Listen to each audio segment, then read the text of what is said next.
नमस्कार दोस्तों, आप सभी लोगों का उज्ज्वल क्लासेज आरटीपी में बहुत बहुत स्वागत है। तो आज हम पढ़ने वाले हैं क्लास 12th का सब्जेक्ट फिजिक्स। हम लोग चैप्टर 2 में पहुंच चुके हैं। आज हम लोगों का टॉपिक ये शुरू होगा वैद्युत क्षेत्रों की तीव्रताओं का अध्यारोपण सिद्धांत, principle of superposition of intensity of electric fields. ये हम लोगों का टॉपिक रहेगा आज का। चलिए तो इस टॉपिक को आगे हम लोग बढ़ाते हैं। इसका मतलब क्या है? इसका मतलब ये है कि यदि किसी बिंदु पर कई आवेश उपस्थित हो, यदि किसी आवेशों का कोई निकाय है, आवेशों का कोई क्या है? निकाय है, और उस निकाय के कारण किसी बिंदु पर जो वैद्युत क्षेत्र की तीव्रता है वह अलग अलग आवेशों के कारण वैद्युत क्षेत्र की तीव्रताओं के सदिश योग के बराबर होता है।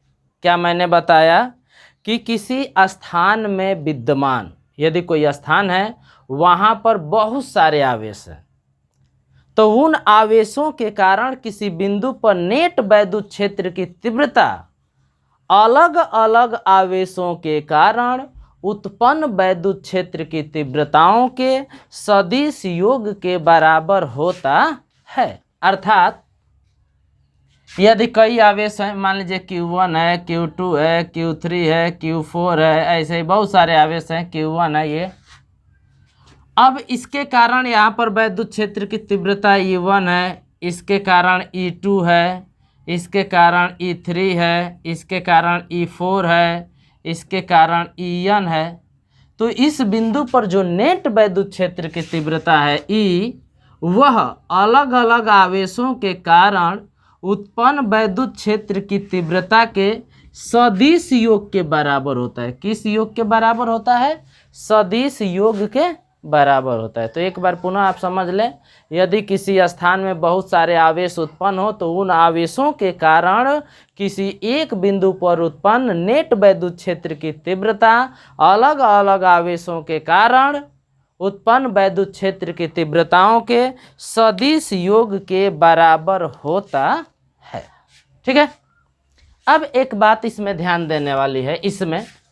इसमें हम क्या करेंगे कि इस सूत्र में हम Q का मान जो है, जहाँ E बराबर आप जानते हैं 1/4πε0 Q/r होता है, तो E का मान हम कैसे निकालेंगे, E की दिशा कैसे निकालेंगे? तो Q का मान जो है वह चिन्ह सहित हम लोग रखेंगे। ठीक है ना। Q के पॉजिटिव होने पर E और R कैप की दिशाएं समान होगी, और Q के निगेटिव होने पर E और R कैप की जो दिशा होगी वह क्या होगी? विपरीत होगी। ठीक है।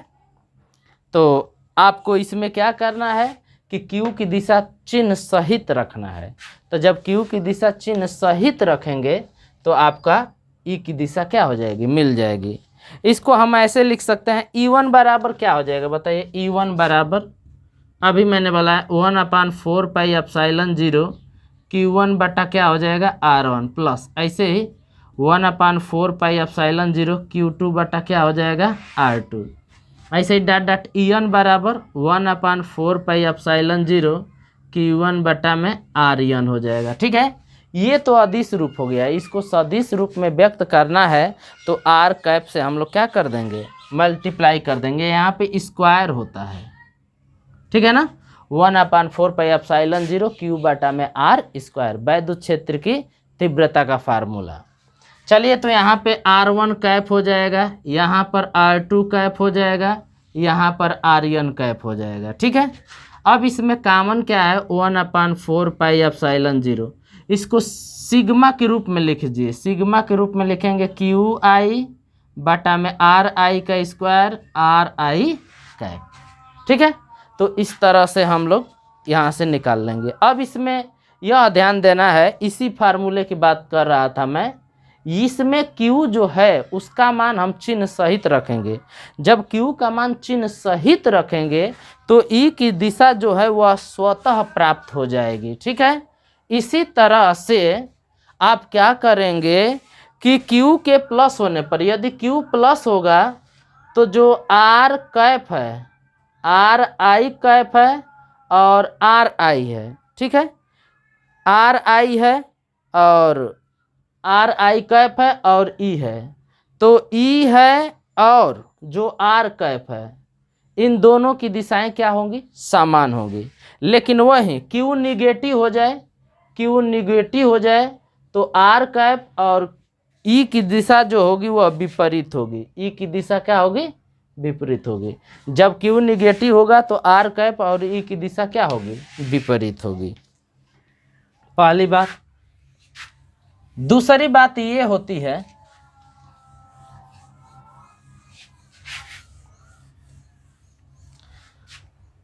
जैसे मान लीजिए कोई माध्यम है 1/4πε0 Q बटा में R²। ये कब होगा फार्मूला? जब कोई निर्वात रहेगा तब। अब कोई माध्यम आ जाएगा तो क्या हो जाएगा? 1/4πε0 K और Q बटा में क्या होता है? R²। ठीक है, इसको मैं E1 मान लेता हूँ, इसको क्या मान लेता हूँ? E2 में मान लेता हूँ। अब जरा भाग दे दीजिए तो क्या हो जाएगा? E1 बटा में E2 बराबर, ये कैंसिल हो जाएगा ना, ये कैंसिल, ये कैंसिल, 1/K आ जाएगा। अब आप लोग जानते हैं कि K का मान 1 से क्या होता है? बड़ा होता है। K का मान 1 से क्या होता है? बड़ा होता है। उल्टा लिख दीजिए जरा, E2 बटा E1 बराबर K आ जाएगा। ठीक है, E2 का है जब कोई माध्यम रहेगा तब, तो मैं E2 को लिख देता हूँ, ये माध्यम के लिए है, और E1 को मैं लिख देता हूँ, यह किसके लिए है? निर्वात के लिए है। इसका मान K है। तो K का मान जो होता है वह 1 से क्या होता है? बड़ा होता है।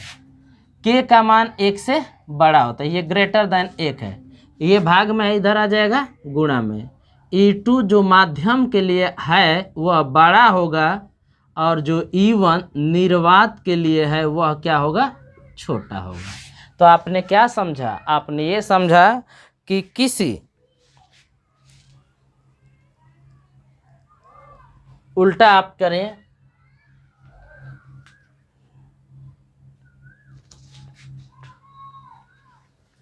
चलिए देख लीजिए, यहाँ पे गलती हो गई है, थोड़ा सा इसको मिला लिया जाए। देखिए यहाँ पे हम लोगों ने भाग दिया, E1 बटा E2 किया है 1/4πε0, ये प्लट कर ऊपर चला जाएगा तो क्या हो जाएगा? K हो जाएगा। ठीक है, तो अब हमें इसको पलटने की ज़रूरत नहीं पड़ेगी, ये आ गया। अब हम लोग जानते हैं कि K का मान 1 से बड़ा होता है, तो E2 भाग में इधर आ जाएगा, क्या हो जाएगा? गुणा में। E1 बड़ा हो जाएगा E2, यानी E1 किसके लिए है? निर्वात के लिए है, और E2 किसके लिए है? माध्यम के लिए है। तो यहाँ से क्या बात पता चला कि निर्वात में जो वैद्युत क्षेत्र की तीव्रता है वह किसी माध्यम में वैद्युत क्षेत्र की तीव्रता से क्या होती है? अधिक होती है। ठीक है, चलिए तो अब हम लोग आगे पढ़ते हैं वैद्युत क्षेत्र रेखाएं।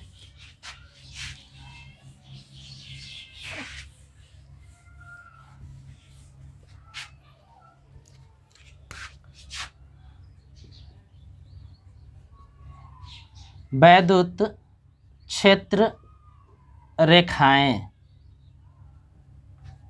Electric field lines. वैद्युत क्षेत्र रेखाएं होती क्या हैं, ये हम लोग पढ़ लेते हैं कि वैद्युत क्षेत्र रेखाएं किसे कहते हैं। पहले ये समझिए कि वैद्युत क्षेत्र होता क्या है। वैद्युत क्षेत्र,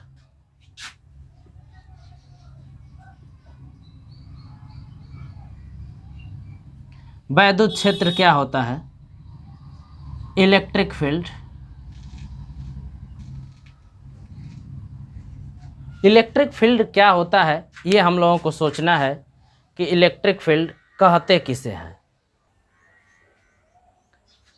चलिए तो वैद्युत क्षेत्र हम लोग पढ़ते हैं, इलेक्ट्रिक फील्ड होता क्या है। जैसे आप चुंबकीय क्षेत्र पढ़े होंगे, चुंबकीय क्षेत्र में आप क्या पढ़े होंगे कि किसी चुंबक के चारों ओर का वह क्षेत्र जिसमें उस चुंबक के आकर्षण या प्रतिकर्षण बल का अनुभव किया जा सकता है, उस त्रिविमीय क्षेत्र को हम चुंबकीय क्षेत्र कहते हैं। सेम वैसे ही किसी वैद्युत आवेश के चारों ओर का वह त्रिविमीय क्षेत्र जिसमें किसी अन्य आवेश को रखने पर उसके द्वारा लगाए जाने वाले आकर्षण या प्रतिकर्षण बल का अनुभव होता है, उसको ही हम क्या बोलते हैं? वैद्युत क्षेत्र बोलते हैं। तो वैद्युत क्षेत्र क्या होता है? किसी आवेश के चारों ओर का वह क्षेत्र जिसमें उसके द्वारा लगाए जाने वाले आकर्षण या प्रतिकर्षण बल का अनुभव किया जा सकता है, उसे हम वैद्युत क्षेत्र कहते हैं। वैद्युत क्षेत्र रेखाएं क्या होती है? अब हम लोग पढ़ेंगे कि वैद्युत क्षेत्र रेखाएं क्या होती हैं। तो चलिए अब हम लोग पढ़ लेते हैं वैद्युत क्षेत्र रेखाएं। तो देखते हैं कि वैद्युत क्षेत्र रेखाएं क्या होती हैं।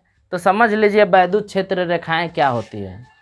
वैद्युत क्षेत्र रेखाएं वैद्युत क्षेत्र में खींची गई वह काल्पनिक रेखाएं हैं। देखिए वैद्युत क्षेत्र में वैद्युत बल रेखाएं खींची गई वह काल्पनिक वक्र है जिसके किसी बिंदु पर खींची गई स्पर्श रेखा उस बिंदु पर परिणामी वैद्युत क्षेत्र की दिशा को प्रदर्शित करती है। वैद्युत क्षेत्र रेखाएं क्या होती हैं? वैद्युत क्षेत्र रेखाएं एक काल्पनिक रेखाएं होती है, काल्पनिक वक्र होते हैं बल्कि जो किसी वैद्युत क्षेत्र में खींची गई होती हैं।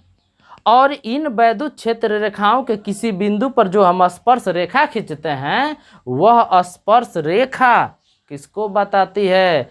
परिणामी वैद्युत क्षेत्र की तीव्रता की दिशा को बताती है, वैद्युत क्षेत्र की दिशा को बताती है। फिर से समझ लीजिए, वैद्युत क्षेत्र में खींची गई वे काल्पनिक वक्र जिसके किसी बिंदु पर खींची गई स्पर्श रेखा उस बिंदु पर परिणामी वैद्युत क्षेत्र की दिशा को प्रदर्शित करती है। कहने का मतलब यह है कि यह वैद्युत क्षेत्र हो गया मान लीजिए, और यह वैद्युत बल रेखा हो गई, ठीक है। तो इसके जब किसी बिंदु पर हम खींचेंगे तो यह किसको बताएगी? परिणामी वैद्युत क्षेत्र की दिशा को बताएगी। कौन? जो स्पर्श रेखा की दिशा है। उस स्पर्श रेखा को कहाँ खींचते हैं? तो वैद्युत क्षेत्र रेखा पर खींचते हैं। तो वैद्युत क्षेत्र रेखाएं क्या होती हैं? वैद्युत क्षेत्र में वैद्युत क्षेत्र रेखाएं खींची गई वे काल्पनिक वक्र होती हैं जिनके किसी बिंदु पर खींची गई स्पर्श रेखा उस बिंदु पर परिणामी वैद्युत क्षेत्र की तीव्रता की दिशा को प्रदर्शित करती है, वैद्युत क्षेत्र की दिशा प्रदर्शित करती है, ठीक है। या फिर ऐसे हम परिभाषित कर सकते हैं कि वैद्युत क्षेत्र में किसी बिंदु पर, ठीक है, वैद्युत क्षेत्र में और एक बात हम बता देते हैं इनके बारे में कि वैद्युत क्षेत्र रेखा वैद्युत क्षेत्र में खींचा गया वह काल्पनिक निष्कोण वक्र होता है। वैद्युत क्षेत्र रेखा वैद्युत क्षेत्र में खींचा गया वह काल्पनिक निष्कोण वक्र होता है जिस पर एकांक व स्वतंत्र पृथक्कृत धनावेश चलता है। वैद्युत क्षेत्र के किसी बिंदु पर जो खींची गई स्पर्श रेखा है वह वैद्युत क्षेत्र की दिशा को बताती है। वैद्युत क्षेत्र रेखा को हम वैद्युत फ्लक्स रेखा या वैद्युत बल रेखा भी कहते हैं। तो आपको दो परिभाषा बताया गया वैद्युत क्षेत्र रेखाएं की। वैद्युत क्षेत्र रेखाएं वैद्युत क्षेत्र में खींची गई वे काल्पनिक वक्र होती हैं जिसके किसी बिंदु पर खींची गई स्पर्श रेखा वैद्युत क्षेत्र की दिशा को बताती है। दूसरा परिभाषा क्या था कि वैद्युत क्षेत्र में वैद्युत क्षेत्र रेखाएं खींची गई वे काल्पनिक तथा निष्कोण वक्र होती हैं जिस पर पृथक्कृत, ठीक है, जिस पर पृथक्कृत व स्वतंत्र एकांक धनावेश चलता है। वैद्युत क्षेत्र रेखा को वैद्युत फ्लक्स रेखा या वैद्युत बल रेखा भी कहते हैं। और एक बात समझ लीजिए कि वैद्युत क्षेत्र में किसी बिंदु पर इन रेखाओं के लंबवत स्थित तल में एकांक क्षेत्रफल से गुजरने वाली वैद्युत क्षेत्र रेखाओं की संख्या उस बिंदु पर वैद्युत क्षेत्र की तीव्रता के अनुक्रमानुपाती होती है। क्या बताया कि वैद्युत क्षेत्र में किसी बिंदु पर वैद्युत बल रेखाओं के लंबवत स्थित किसी एकांक तल से गुजरने वाली वैद्युत क्षेत्र रेखाओं की जो संख्या होती है वह उस बिंदु पर वैद्युत क्षेत्र की तीव्रता के अनुक्रमानुपाती होती है। अतः जिस स्थान पर वैद्युत क्षेत्र रेखाएं पास पास होती हैं वहाँ प्रबल वैद्युत क्षेत्र होता है, और जहाँ वैद्युत क्षेत्र रेखाएं दूर दूर होती है अर्थात उनकी संख्या कम होती है वहाँ पर वैद्युत क्षेत्र की तीव्रता क्या होती है, कम होती है। जहाँ पास पास रहेंगे वहाँ पर ज़्यादा होगा, जहाँ दूर दूर रहेंगे वहाँ पर कम होगा। चलिए अब आगे पढ़ते हैं उदासीन बिंदु क्या होता है, ये हम लोग पढ़ते हैं।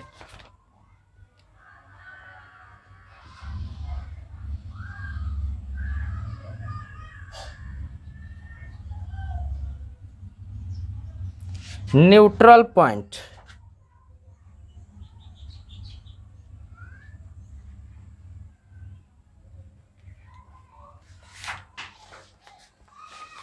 देखिए, यदि किसी बिंदु पर दो बराबर तथा विपरीत वैद्युत क्षेत्र उत्पन्न होता है ना, तो उस बिंदु पर नेट वैद्युत क्षेत्र शून्य होता है। उस बिंदु को ही हम उदासीन बिंदु कहते हैं। उदासीन बिंदु से कोई वैद्युत क्षेत्र रेखा गुजरती नहीं है। कह रहा है कि यदि किसी बिंदु पर दो बराबर और विपरीत वैद्युत क्षेत्र उत्पन्न होता है तो उस बिंदु पर परिणामी वैद्युत क्षेत्र शून्य होता है। उस बिंदु को ही हम उदासीन बिंदु कहते हैं। दूसरा कि उस बिंदु से कोई वैद्युत क्षेत्र रेखा गुजरती नहीं है। चलिए अब देख लेते हैं। मान लीजिए यह कोई बिंदु है और यह ए है, यह क्या है, बी है। ये मान लीजिए Q1 है और यह क्या है, Q2 है। ये मान लीजिए बिंदु क्या है, P है। यह x दूरी है, दोनों आवेशों के बीच की दूरी क्या है, r है। तो यह दूरी क्या हो जाएगी, r माइनस x। यह दूरी हमने r माना है। Q1 से P दूरी पर उदासीन बिंदु है। यह क्या है, उदासीन बिंदु है। तो यह दूरी क्या हो जाएगी, r माइनस x हो जाएगी। चलिए, यदि दोनों आवेश सजाती हों, सजाती आवेशों के लिए, सजातीय Q1 Q2 के लिए यदि दोनों आवेश सजाती होंगे तब क्या होगा, वैद्युत क्षेत्र बराबर होगा ना। तो 1/4 पाई एप्सिलॉन 0, कोई माध्यम ले लीजिए, Q1 बटा क्या हो जाएगा, x स्क्वायर हो जाएगा। दूसरा क्या हो जाएगा, 1/4 पाई एप्सिलॉन 0 के Q2 बटा में r माइनस x का क्या हो जाएगा, स्क्वायर हो जाएगा। ठीक है, जो कैंसिल हो रहा है उसको आप कैंसिल कर दीजिए। कैंसिल हो गया, कैंसिल हो गया। ठीक है, अब यहाँ से स्क्वायर रूट ले लीजिए। ठीक है, इसको इधर लेकर आइए, इसको इधर उल्टा कर दीजिए पहले। तो इधर देख लीजिए Q1 बटा Q2 बराबर, इसको इधर लेकर आइए, इसको इधर। अब ये चला जाएगा इधर, x स्क्वायर बटा में r माइनस x का स्क्वायर। ठीक है, अब रूट ले लीजिए, इसको पुनः एक बार और उल्टा कर दीजिए। तो Q2 बाई क्या हो जाएगा, Q1, ये ऊपर चला जाएगा r माइनस x का स्क्वायर बटा में x स्क्वायर। अब रूट ले लीजिए, दोनों तरफ रूट लीजिए। इसका वर्गमूल लेंगे तो r माइनस x बटा x होगा। इसका रूट लेंगे तो अंडर रूट Q2 बाई क्या होगा, Q1, और रूट जो है वो प्लस माइनस दोनों होता है। तो यह उदासीन बिंदु हो जाएगा r माइनस x बटा x बराबर प्लस माइनस Q2 बाई क्या हो जाएगा, Q1 हो जाएगा। ठीक है, चलिए अब आगे हम लोग पढ़ते हैं।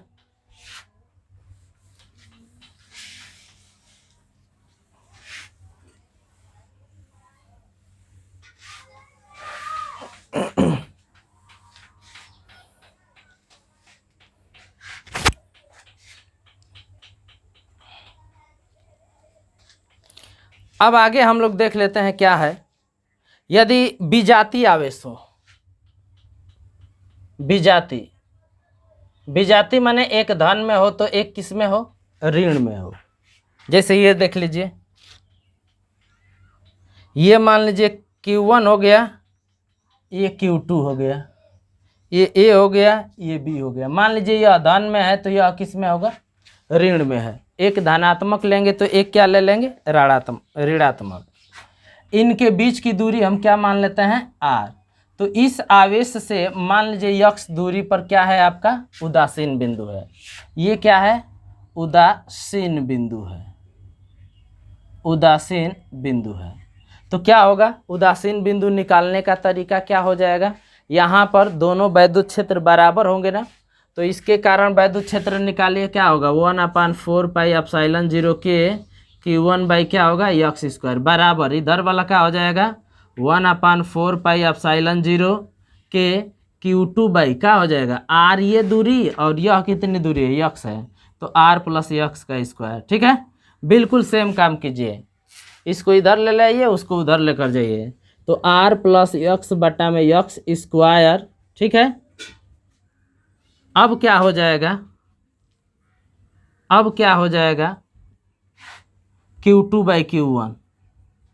अब यह पुनः रूट ले लीजिए दोनों पक्षों का, तो r + x बटा x बराबर Q2 बाई Q1 रूट लिए है ना, तो रूट क्या होता है प्लस माइनस दोनों होता है। अब यहाँ से एक ध्यान दीजिएगा कि यदि दोनों आवेश विजातीय हो परिणाम बराबर हो तो जानते हैं आपको उदासीन बिंदु प्राप्त नहीं होता है। यदि परिणाम बराबर कर देंगे हम r + x बटा में x, तो ये Q1 बटा Q2 कट कर 1 हो जाएगा। ठीक है, तो x से कम x, r + x बराबर x, x कैंसिल हो जाएगा। तो क्या उदासीन बिंदु मिल रहा है, नहीं मिल रहा है। तो कब उदासीन बिंदु नहीं मिलेगा, जब दोनों आवेश विजातीय हों और उनके परिणाम क्या हो बराबर हो। तो चलिए अब हम पुनः आगे पढ़ते हैं। आगे मैं आपको बताने वाला हूं वैद्युत क्षेत्र रेखाओं के गुण क्या क्या होते हैं। तो अगली हम लोगों की हेडिंग हो जाएगी वैद्युत क्षेत्र रेखाओं के गुण। वैद्युत क्षेत्र रेखाओं के गुण क्या हो जाएगा, प्रॉपर्टीज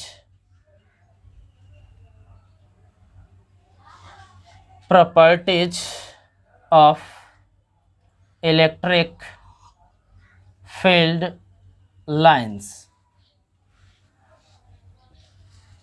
पहला चीज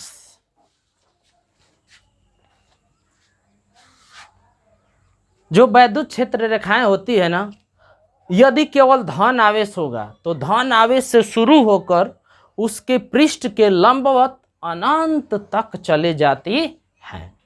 यदि ऋण आवेश होगा ना, तो वैद्युत क्षेत्र रेखाएं अनंत से आती हुई उस आवेश पर समाप्त हो जाती हैं। यदि एक धन आवेश होगा एक ऋण आवेश होगा, तो वैद्युत क्षेत्र रेखाएं धन आवेश से शुरू होकर ऋण आवेश पर समाप्त हो जाती है। तो ये रहा पहला गुण। कहने का मतलब ये है कि यदि यह धन आवेश है तो इसके कारण जो वैद्युत क्षेत्र रेखाएं होंगी ये होंगी लंबवत होंगी पृष्ठ के, ऐसे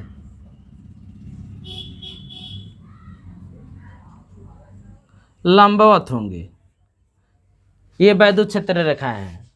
यदि यही ऋण आवेश होगा तो वैद्युत क्षेत्र रेखाएं लंबवत आएंगी, ऐसे आती रहेंगी।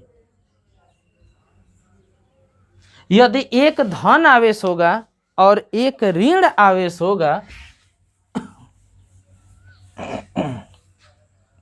एक धन आवेश होगा और एक ऋण आवेश होगा, तो वैद्युत क्षेत्र रेखाएं धन आवेश से शुरू होकर ऋण आवेश पर समाप्त हो जाएंगी। ऐसे धन आवेश से शुरू होकर ऋण आवेश पर समाप्त हो जाएंगी, धन आवेश पर शुरू होकर ऋण आवेश पर समाप्त हो जाएंगी, धन आवेश से शुरू होकर ऋण आवेश पर समाप्त हो जाएंगी, ऐसे। ठीक है, तो याद रखना है यदि केवल सिंगल आवेश धनावेश होगा तो उसके लिए वैद्युत क्षेत्र रेखाएं उस आवेश से शुरू होकर अनंत तक चली जाएंगी सीधे लंबवत दिशा में, और यदि ऋण आवेश होगा तो उसके त्रिज्या की दिशा में अनंत से आएंगी। ठीक है ना। दूसरा चीज, यदि धन आवेश होगा ऋण आवेश होगा तो धन आवेश से शुरू होकर ऋण आवेश पर समाप्त हो जाएंगी। कहने का मतलब यह है कि वैद्युत क्षेत्र रेखाएं कभी बंद पास नहीं बनाती है, जबकि चुंबकीय क्षेत्र रेखाएं जो होती हैं वह बंद पास बनाती हैं। ये बंद पास कहाँ बन रहा है, देखिए ये क्षेत्र रेखा यहाँ से शुरू होकर यहाँ पे ख़त्म हो गई है। अब पुनः यहाँ से शुरू होकर ऐसे जब आ जाता तब बंद पास बनता, लेकिन यह बंद पास नहीं बन रहा है। ठीक है, तो इसलिए आप याद रखिएगा कि चुंबकीय क्षेत्र रेखाएं बंद पास बनाती हैं, लेकिन वैद्युत क्षेत्र रेखाएं जो होती हैं वह बंद पास नहीं बनाती हैं। अब आगे हम लोग पढ़ते हैं वैद्युत क्षेत्र रेखाओं के गुण में। वैद्युत क्षेत्र रेखाएं जो होती हैं वह लंबाई के अनुदिश सिकुड़ने का प्रयास करती हैं। वैद्युत क्षेत्र रेखाएं लंबाई के अनुदिश, जैसे देख लीजिए ये मान लीजिए वैद्युत क्षेत्र रेखाएं हैं, ये कोई आवेश है, ये कोई आवेश है, ये सिकुड़ने का प्रयास करती है, इस दिशा में सिकुड़ने का प्रयास करती हैं, अपने लंबाई की दिशा में क्या करते हैं, सिकुड़ने का प्रयास करते हैं, जिससे यह पता चलता है कि यदि आवेश विपरीत होंगे तो इनमें कौन सा बल लगेगा, आकर्षण बल लगेगा। इसी तरह से ये जो रेखाएं होती हैं अपने लंबवत दिशा में, ये वैद्युत क्षेत्र रेखाएं अपने लंबाई के लंबवत दिशा में फैलने की प्रवृत्ति रखती हैं, फैलती हैं, मतलब ये आवेश दूर दूर होंगे, जब फैलेगा तो दूर दूर होंगे, इसका मतलब यही है, लंबवत दिशा में फैलने का प्रवृत्ति रखते हैं, इसका मतलब यही है कि ये दोनों आवेश यदि सजातीय आवेश होंगे तो इनमें कौन सा बल काम करेगा, प्रतिकर्षण बल काम करेगा।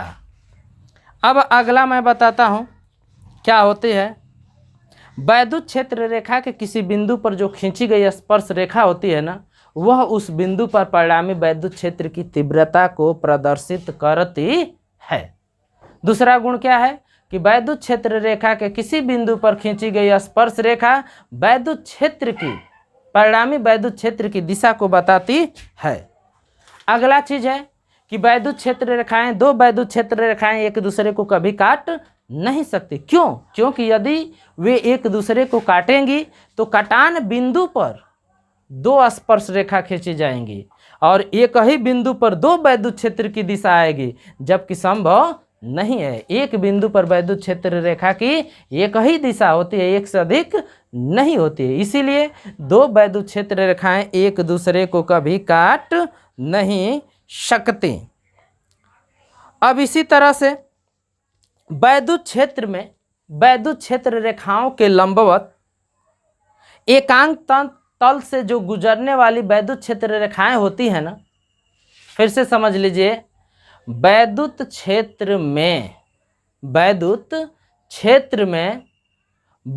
क्षेत्र रेखाओं के लंबवत एकांक क्षेत्रफल से गुजरने वाली जो वैद्युत क्षेत्र रेखाएं होती हैं वह उस बिंदु पर वैद्युत क्षेत्र की तीव्रता के अनुक्रमानुपाती होती है।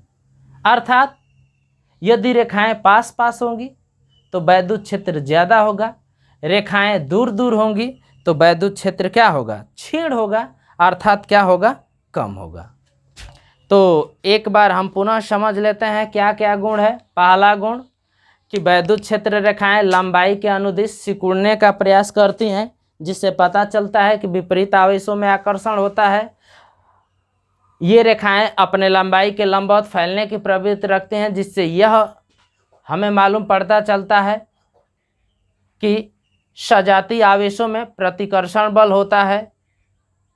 दो वैद्युत क्षेत्र रेखाएं एक दूसरे को काट नहीं सकती, क्योंकि काटेंगी तो कटान बिंदु पर दो स्पर्श रेखाएं खींची जाएंगी जो वैद्युत क्षेत्र की दो दिशाओं को प्रदर्शित करेंगे, जो कि असंभव है। वैद्युत क्षेत्र रेखाएं बंद रूप नहीं बना सकती और धन आवेश के कारण वैद्युत क्षेत्र रेखा उस आवेश से शुरू होकर लंबवत अनंत त्रिज्य दिशा में अनंत तक चला जाता है, और यदि ऋण आवेश होगा तो उसके लिए वैद्युत क्षेत्र रेखा अनंत से आकर उस आवेश के त्रिज्य दिशा में क्या हो जाएंगे, समाप्त हो जाएंगे। तो बस आज के लिए इतना ही। अब अगले दिन हम लोग अगले टॉपिक के साथ मिलेंगे फिजिक्स के अगले लेक्चर में। तब तक के लिए नमस्कार, धन्यवाद।